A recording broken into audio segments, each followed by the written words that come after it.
We are looking at why the most successful people in life did not study what made them successful in school. And I have chosen for us to look at this topic because I have always been of the opinion that success in life has little to do with what you studied in school. And I will give you a case study of 6 examples of people who are super successful, but their success has nothing to do with what they studied in school. Now, I have decided to look at this particular topic because according to a research by Gallup, 85% of people don't like the work they do, or they work in an area that is not connected to their passion or their talent. Then, according to a research done by Well Research Group, 98% of people die without achieving and fulfilling their dreams or goals in life. Then, the biggest regret of people on their deathbed is not perceiving their life's purpose and biggest dreams and not doing what they really wanted to do in life. This is according to Bronnie Ware.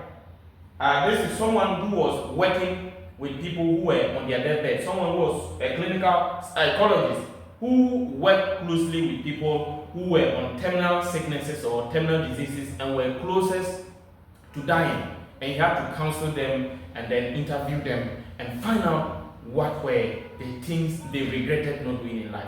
And the biggest regret, the number one regret of people is not really doing what they really wanted to do in life. And that is simply because most people study courses in school, later on discover that their talent is a different field. But because they don't really know how to move from where they are or what they study to what they really wanted to do in life, they ended up dying as people who never achieved their life purpose. Now, if you look at the case studies of what I want to talk about, the first one I'll talk about is what? These are the examples of highly successful people who didn't study what made them successful in school. The first one is Steve Jobs.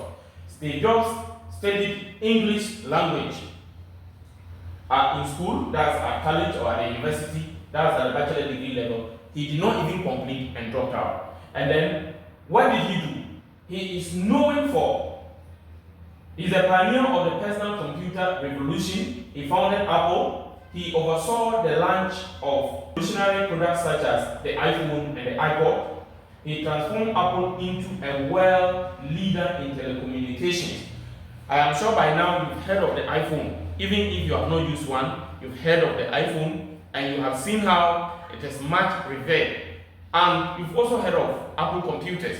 He is the one that pioneered it. In fact, the smartphone that we all enjoy today, he is the one that founded the smartphone in 2007, before other companies such as the Samsung, Tecno, Huawei, and other type of phones started producing smartphones. Steve Jobs of Apple was the one who invented the first smartphone.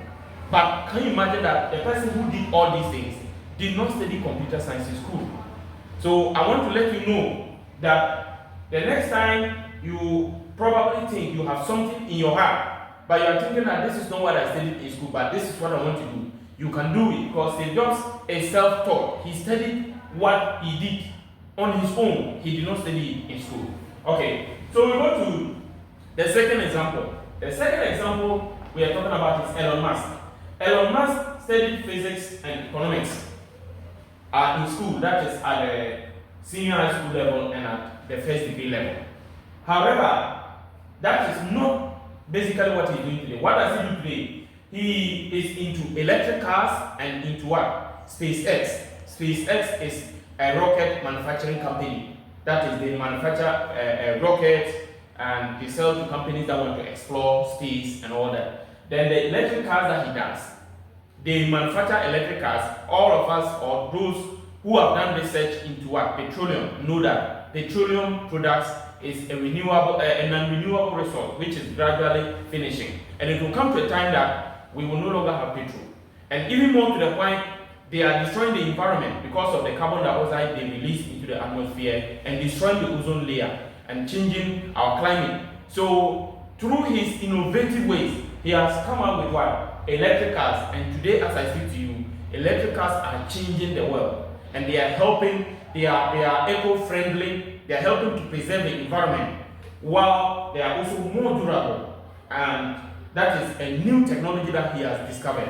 So that is what Elon Musk did. But will you imagine that Elon Musk didn't study any of what he's doing in school?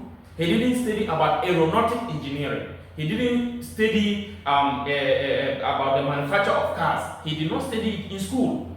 He studied economics.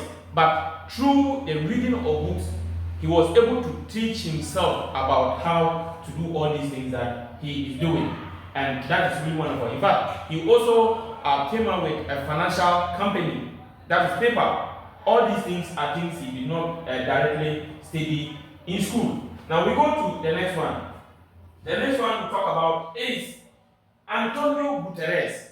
For those who don't know Antonio Guterres, he is a current UN Secretary General. In fact, he is a chief diplomat and he is a topmost global diplomat. He was a Portuguese Prime Minister from 1995 to 2002, and briefly he presided over the European Council in early 2000, and he also founded the Portuguese Refugee Council in 1991. He studied physics and electrical engineering in school. He did not study anything related to diplomacy or international relations. He studied physics and electrical engineering. But have you ever thought that someone who studied electrical engineering and physics will one day become a chief diplomat? There are people who have masters, bachelor degree, PhD in diplomacy and international relations, and he, the one who didn't study any of these courses, went ahead to now become the chief diplomat, the United Nations Secretary General, the highest #1 diplomat worldwide.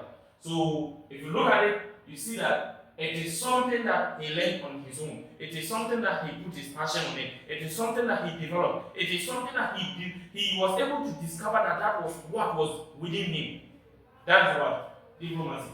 We will go to the next example. We are talking about Michael Dell, who studied pre-med at the University of Texas. So he actually didn't study anything related to computers. But today you have heard of Dell Computers. He started his computer company from his dorm room. He dropped out to focus on the business, growing Dell Technologies into one of the largest computer manufacturers in the world. Today, if probably you the one watching me, you have used a Dell computer. If you haven't used a Dell computer, you have seen one before. For me, I have used Dell computers several times. I've bought 2 Dell computers before and I've used them and they've been good. And I can testify that he did a wonderful job. But Michael Dell did not study anything related to computer science. He actually studied medicine in school and dropped out to focus on his passion. And his passion was what? Computers. And today we can all hear about their computers. The next example I'll talk about is Ituran Aba, who is one of the revered men of God in Ghana. He studied pharmacy. His success is that he founded Fountain Gate Chapel and is the president of Ituran Aba Ministries.